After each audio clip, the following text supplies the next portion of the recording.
Là, et je le dis en rigolant, des fois, on se demande si algérien, c'est pas une maladie mentale, quoi.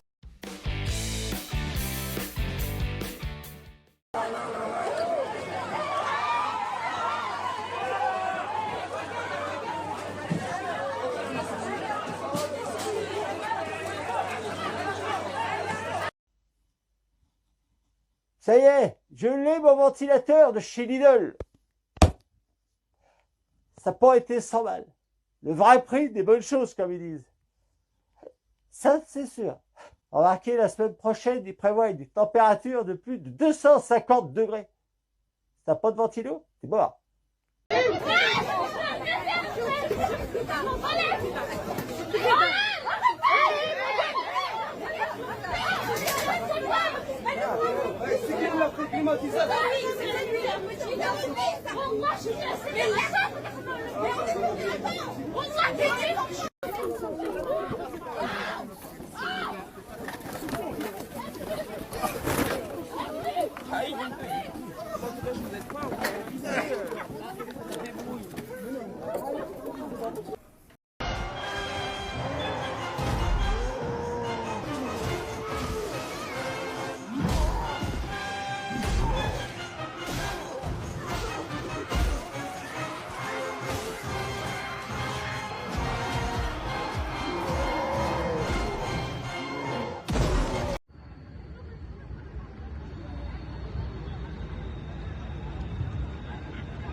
Mes frères et mes sœurs, nous privons chaque jour qui nous pouvons être réunis et qui pouvons bâtir les France des demain.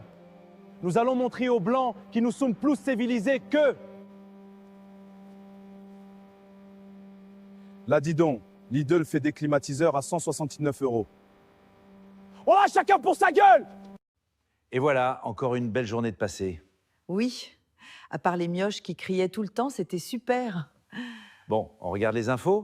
Et c'est le moment de notre interview. J'accueille aujourd'hui Madame Dominique Touffu, ministre de la Transition écologique. Bonjour Madame la ministre. Bonjour Monsieur Plateau. Merci d'être avec nous. Alors Madame la ministre, depuis plusieurs jours, la France souffre d'une canicule sans précédent. Certaines villes atteignent des températures records. Quel est votre diagnostic sur la situation? Eh bien, tout se passe comme nous l'avions prévu. Le réchauffement climatique s'aggrave et la planète brûle. Rien d'étonnant donc. Vous l'aviez prévu certes, mais n'y aurait-il pas des manquements dans l'anticipation des vagues de chaleur? Non, je ne pense pas. Les différentes subventions payées par Nicolas ont permis de rénover des milliers de passoires thermiques. Ceci a permis à la chaleur accumulée dans les logements de ne pas ressortir et à éviter l'aggravation des températures extérieures. Mais enfin, il y a des personnes qui vivent dans ces logements. Que faire pour leur éviter de suffoquer? C'est très simple. Il leur suffit de fermer leurs volets le jour et de boire de l'eau pour éviter la déshydratation. Ce sont des règles de bon sens. Cependant, comment faire baisser la température qui s'accumule au fil des jours et monte parfois jusqu'à plus de 35 degrés, même dans des logements très bien isolés? S'ils disposent d'un ventilateur, ils peuvent le recouvrir d'une serviette mouillée. Et la nuit, ils peuvent ouvrir leurs fenêtres et placer les hélices en direction de l'extérieur pour faire ressortir la chaleur et faire entrer un peu d'air frais. Mais y aurait-il pas un moyen plus efficace de leur permettre d'évacuer la chaleur de leur habitation? Sur le long terme, nous devons végétaliser nos rues et augmenter les taxes sur le carburant afin de diminuer nos émissions de CO2.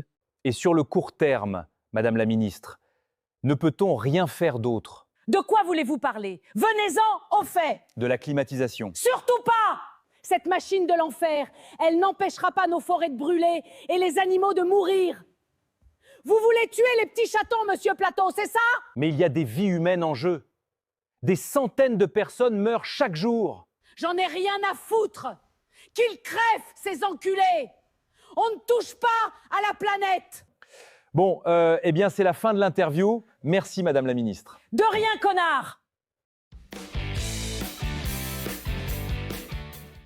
Genre libérable, c'est chaud qui l'a envoyé toi. Toi t'es fou. Et alors, il y a quoi Ah, la canicule est terminée, pile à la fin de notre croisière trimestrielle. Oui, on a vraiment de la chance. Il paraît que les gamins venaient carrément se baigner ici. Les petits cons!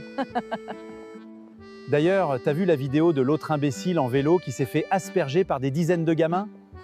Ah, bien fait pour lui. Je suis sûre que c'était un facho. Attends, regarde là-bas. Oh, qu'est-ce que c'est?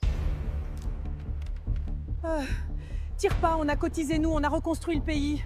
Allez, casse-toi de là et laisse-nous passer!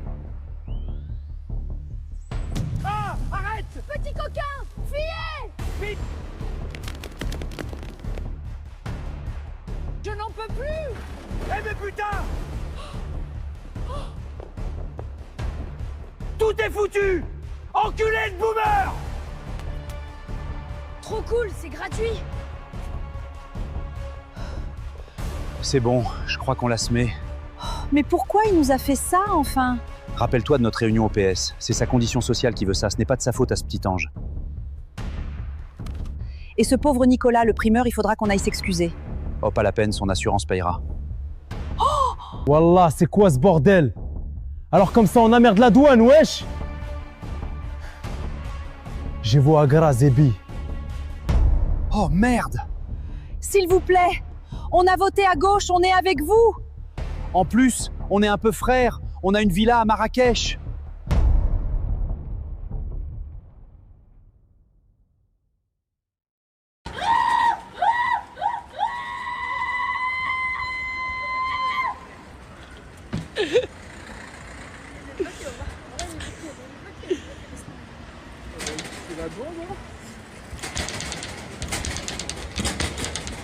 Je cherche ce putain de petit loukoum d'Hamza la douane. C'est quoi ce putain d'IMC pour un gamin de 14 ans? Et sa mère qui voit rien de mal? On est où, bordel? Avant la France, c'était des valeurs, des idées, et une certaine classe. C'était pas un ramassis de French arabique qui casse les couilles à tout le monde en passant pour des petits anges. Comment tu veux rester calme, franchement? Et tous ces putains de kebabs partout, ça en fout, je te dis. T'es l'espèce de consanguin dégénéré aux parents indignes que BFM suce pour avoir de l'audimat. Petit loukoum, t'es là? De toute façon, on pourra rien en faire de tous ces dégénérés. Même dans leur putain de bled, ils en veulent pas. Petit loukoum, arrête de jouer à cache-cache parce que ça va chier. Putain, et même à Paris, c'est écrit en arabe. Bordel de merde, tu t'imagines voir l'histoire de ton pays souillé par ces putains de French arabiques? Petit loukoum, t'es forcément en train de bouffer du sucre. T'es où, espèce de saucisse halal sur pattes? T'es où? On commence à en avoir ras le cul de vos conneries de bédouins arriérés croisés avec un numéro de cirque. Cassez-vous avant qu'on s'énerve, bordel. Coupez les allocs à tous ces putains de parents débiles qui mettent 9 mois pour sortir leur poubelle. Petit loukoum, si je te trouve, je te fais nager jusqu'au barrage de Suresnes avec 5 kilos à chaque pied. Hey. Wesh, Camilla, wesh. Non, ça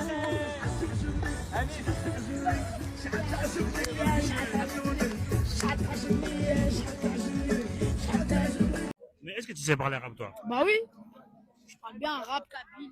L'Ikizebe. Ah, monsieur, ça c'est pas bien. Ça veut dire quoi? Non, c'est pas bien, je peux pas dire. Il y a des gens qui nous regardent. Mais je vais apprendre l'arabe. Non, non, non, c'est pas bien les insultes. Ah, c'est un insulte, ça? Ouais. Ok, excuse-moi, la femme. Excuse-moi, je savais pas que c'est un insulte. Alors, comment on dit je t'aime en arabe? Nahabek. Nahabek. Oui. Mon frère, Nahabek. Ouais, c'est ça. Nahabek. Ah oui, j'ai bien compris. Je suis algérien, je reste algérien. Ah ouais? Oui. Ok, alors 10 000 euros ou l'Algérie? Bah oui, l'Algérie, monsieur, c'est mon pays. J'y suis. Bonjour. Vous êtes la mère d'Hamza la douane? Que c'est mon fils qu'il est gentil, qu'il y fait rien dit mal et qu'Allah il nous protège comme l'ICAF. Ferme-la. Mon scan corporel m'indique un IMC inversement proportionnel à tes capacités intellectuelles.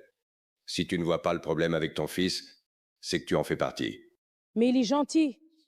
Il aide les jeunes à s'y rafraîchir et il traite juste les vilaines femmes racistes, dit sales putes. On lui enseigne les valeurs du Coran comme la taquilla et les vols. Négatif. Ton fils n'a aucune éducation. Comme chaque mère islamique, tu laisses faire n'importe quoi à ton gosse. L'enfant roi, ça donne des débiles mentaux consanguins qui emmerdent le monde. Il est raciste. Que l'islam, c'est les religions, dit paix et dit l'amour. Ferme-la. Si c'était une religion de paix, vous resteriez dans vos putains de pays de bédouins au lieu de venir pourrir nos sociétés. Sauf que même là-bas, ils ne veulent plus de vous tellement vous êtes débiles. Il ne faut pas s'étonner de subir le rejet qu'on génère. Il n'y a rien de raciste à ne pas vouloir vivre ensemble avec des cas sociaux inaptes à toute forme d'intelligence. Hasta la vista simili-mère d'Hamza.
C'était d'abord une cérémonie de fidélité, fidélité à l'Église, fidélité au pape. Et nous espérons vraiment que le pape et que les évêques, que les catholiques voient vraiment la portée de cette cérémonie qui est vraiment dans ce respect filial du pape et dans l'amour surtout des âmes qu'on veut sauver et qu'on veut amener au ciel. Et en tant que prêtre, on n'a aucun autre désir, c'est ce qu'on donne aux séminaristes ici au séminaire en tant que professeur, c'est de les aider à devenir d'autres Christ et à amener les âmes à notre Seigneur Jésus-Christ. On nous accuse de ne pas aimer le pape, on nous accuse de ne pas le respecter. Mais c'est parce que nous aimons le pape, sincèrement, comme vicaire du Christ, comme chef de l'Église, que nous ne voulons plus voir le pape humilié, à côté de faux pasteurs, représentant de fausses religions. Combien de fois on l'a vu pendant toutes ces années?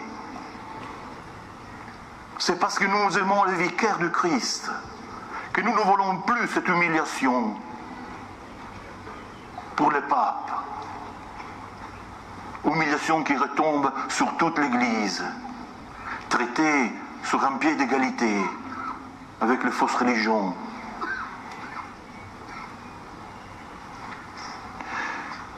Mais alors, nous l'avons expliqué plusieurs fois tout cela.